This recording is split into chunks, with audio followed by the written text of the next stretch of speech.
تو اس کا وہی بڑا گناہ اللہ کے ہاں چھوٹا ہو جائے گا۔ فقیہ ابو العلیث سمرقندی رحمۃ اللہ علیہ نے لکھا ہے کہ گناہ بڑا ہو یا چھوٹا 10 عیوب سے خالی نہیں ہوتا۔ پہلا یہ کہ اس نے اپنے پروردگار کو ناراض کیا، دوسرا یہ کہ اللہ کے مغضوب ابلیس کو خوش کیا، تیسرا یہ کہ جنت سے دور ہوا، چوتھا یہ کہ جہنم کے قریب ہوا، پانچواں یہ کہ اس نے اپنے محبوب نفس پر ظلم کیا، چھٹا یہ کہ اس نے اپنے نفس کو گندہ کر دیا جس کو اللہ نے پاک پیدا کیا تھا، ساتواں یہ کہ اس نے اپنے ہم نشین فرشتوں کو اذیت پہنچائی جو کہ اس کی حفاظت کرنے والے ہیں، آٹھواں یہ کہ اس نے رسول اللہ صلی اللہ علیہ وآلہ وسلم کو قبر میں پریشان کیا، نوواں یہ کہ اس نے رات اور دن کو اپنے اس برے عمل پر گواہ بنایا، دسواں یہ کہ اس نے تمام مخلوق سے خیانت کی، یعنی اس کے گناہوں کی نحوست سے دوسری مخلوق متاثر ہوئی۔ حضرت باقر رحمۃ اللہ علیہ کا قول ہے کہ اللہ کا غضب و غصہ گناہوں میں پوشیدہ ہے، کسی مصیبت کو چھوٹا مت سمجھو، ہو سکتا ہے اسی میں آتش غضب پہنا ہو۔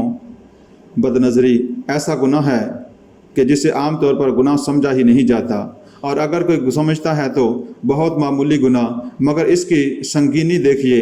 حضرت بایزید بستامی رحمۃ اللہ علیہ فرماتے ہیں کہ میں نے ایک عابد کی بزرگی کی تعریف شہرت سنی تو میں اس کی زیارت کے لیے گیا، میں نے دیکھا کہ اس نے قبلہ کی جانب تھوک پھینکی، میں اس کی زیارت کیے بغیر واپس ہو گیا، کیونکہ جس شخص نے شریعت کے ظاہری آداب کا خیال نہیں رکھا وہ روحانی اسرار سے کب واقف ہوگا۔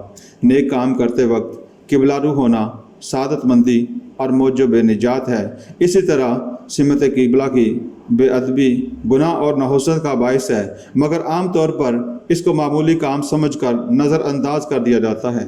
رسول اللہ صلی اللہ علیہ وآلہ وسلم کا فرمان ہے کہ جو شخص قبلہ کی طرف تھوکتا ہے قیامت کے دن وہ اسی حالت میں آئے گا کہ وہ تھوک اس کی آنکھوں کے درمیان چہرہ پر برے داغ کی صورت میں ہوگی۔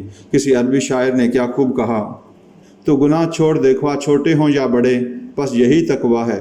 رسول اللہ صلی اللہ علیہ وآلہ وسلم نے بعض بظاہر چھوٹے چھوٹے اعمال پر بڑے ثواب کی خوشخبری سنائی ہے، یا چھوٹے سے عمل پر بہت زیادہ اجر و ثواب کی خبر سنائی۔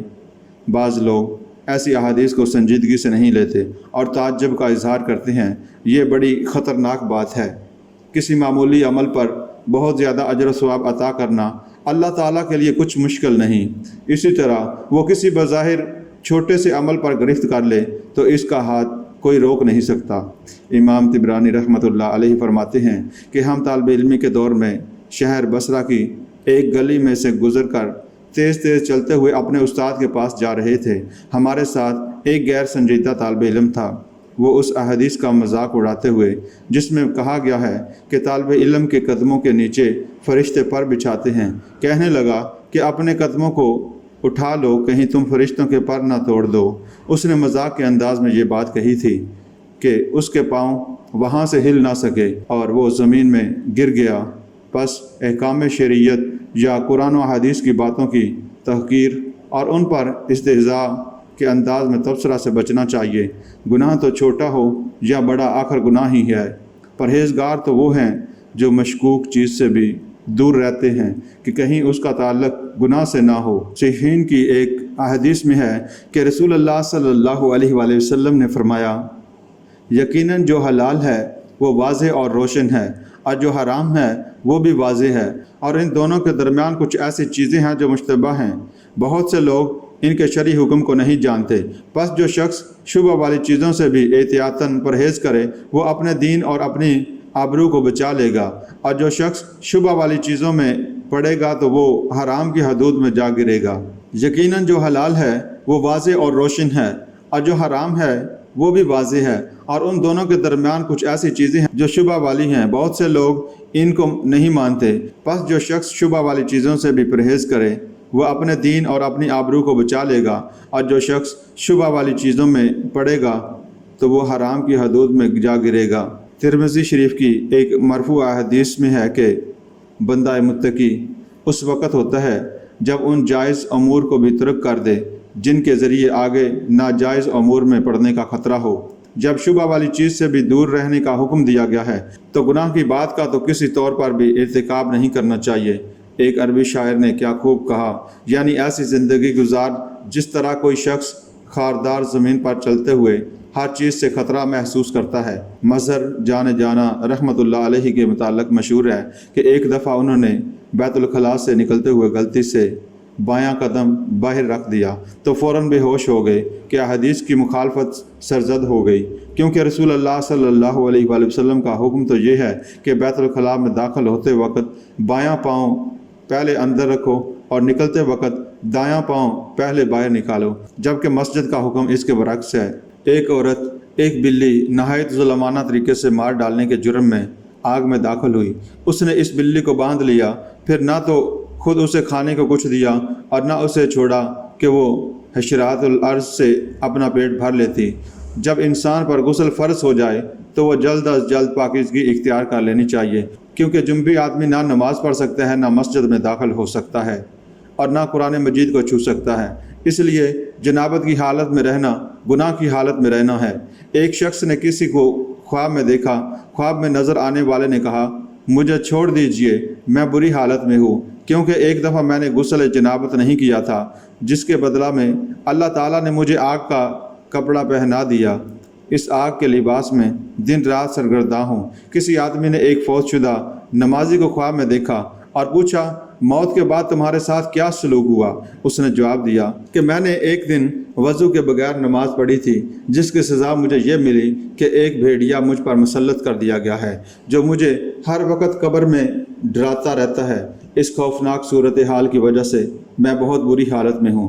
کھانے پینے کی چیزوں میں احتیاط کی اہمیت اور بھی زیادہ ہے، کیونکہ ناجائز لقمہ نری ہلاکت ہے۔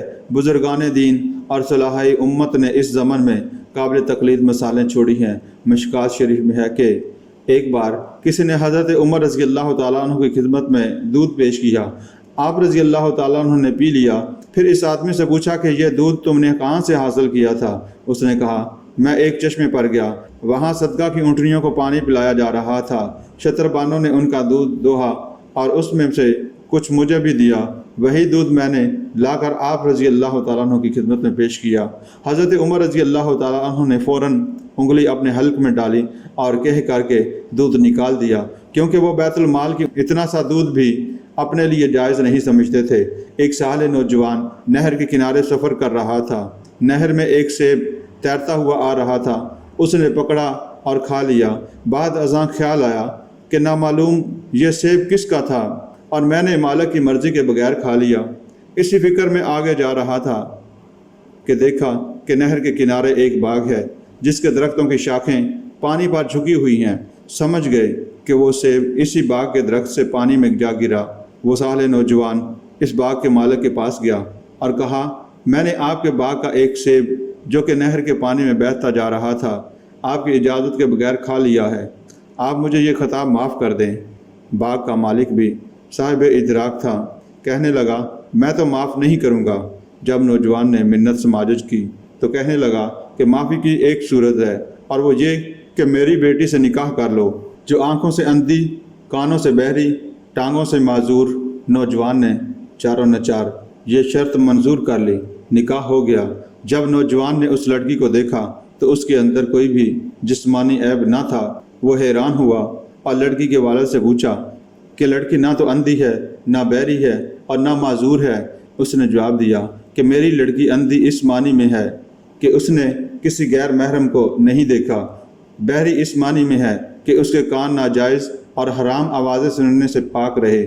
ٹانگوں سے معذور ہونے کا مطلب یہ ہے کہ وہ کسی معصیت کے کام کی طرف چل کر کبھی نہیں گئی۔ یہ صالح نوجوان اور اس کی خوش خصال اور پاک دامن بیوی ہی وہ جوڑا ہے جن کے ہاں حضرت عبد القادر جیلانی رحمۃ اللہ علیہ نے جنم لیا۔ مولانا اشرف علی تھانوی رحمۃ اللہ علیہ کا ایک عقیدت مند انہیں ملنے کے لیے آیا۔ معلوم ہوا کہ وہ ٹرین میں سوار ہو کر عازم سفر ہو چکے ہیں۔ وہ بھی ٹرین میں سوار ہو گیا، جلدی سے ٹکٹ بھی نہ خرید سکا۔ جب ٹرین کے ڈبے میں ٹکٹ چیک کرنے والا آیا تو نوجوان نے کہا کہ میں جلدی میں سوار ہو گیا ہوں اور ٹکٹ نہیں لے سکا، آپ مجھے ٹکٹ دے دیں۔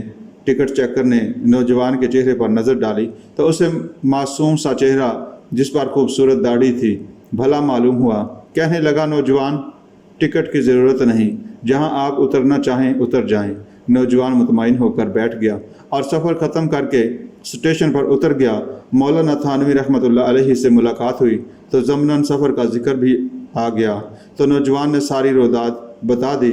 مولانا نے کہا کہ تم نے یہ اچھا نہیں کیا، اگرچہ ٹکٹ چیکر نے آپ کو کرایہ معاف کر دیا مگر وہ تو کرایہ معاف کرنے کا مجاز نہ تھا، وہ ریل کا ملازم تھا۔ آپ نے کرایہ نہ دے کر محکمہ ریلوے کو نقصان پہنچایا ہے۔ اب اتنی رقم کا ریل کا ٹکٹ خرید کر ضائع کر دو، متعلقہ محکمے کو کرایہ کی رقم پہنچ جائے گی۔ سامعین، اگرچہ قرآن و حدیث میں کچھ گناہوں کو چھوٹا اور کچھ کو بڑا کہا گیا ہے مگر ہمیں تفصیلی طور پر ان گناہوں کی تاثیر کا علم نہیں۔ بعض اوقات ایسا بھی ہوتا ہے کہ ایک بڑے گناہ کا انجام اس قدر خطرناک اور ہلاکت خیز نہیں ہوتا جتنا کسی چھوٹے گناہ کا، لہذا جو کام گناہ کا ہے، خواہ چھوٹا ہو یا بڑا، اس سے بچنا انتہائی ضروری ہے۔